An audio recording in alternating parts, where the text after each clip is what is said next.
Introduce? I will introduce you. Go for it.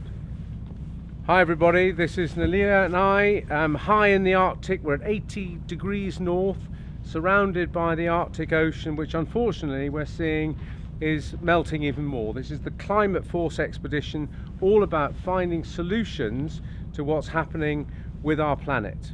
So, what's happening?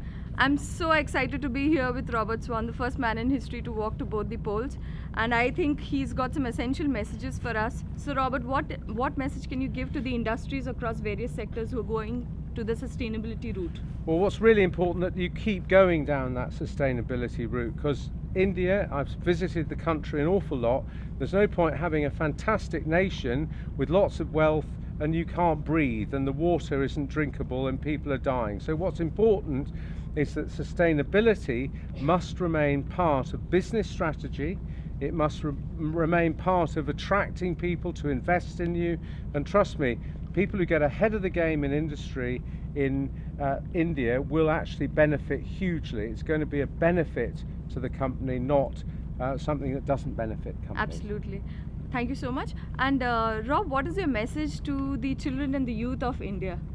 Well, India is, there was once something called the British Empire, now that's gone. The next empire on earth is going to be India, it's going to be China, you're going to be controlling the planet. Now what's important as young people is not to go away from India always and do studies and then work in America, work in Europe. My advice to young people in India is to stay in India, create jobs, create wealth, be proud of your country. And the last thing I'd like to say to young people in India, don't always import the unhappiness of the West.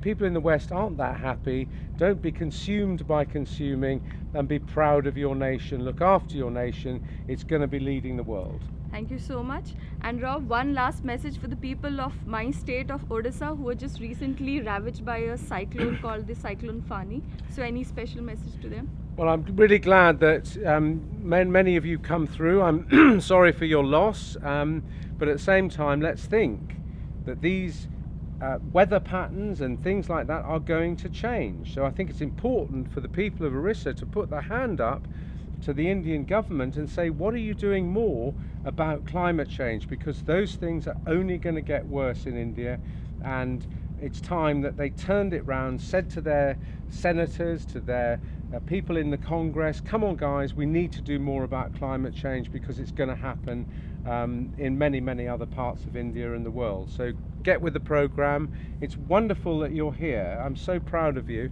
and I look forward to coming back to India and meeting all the different people that have kindly made it possible for you to be with us on the expedition.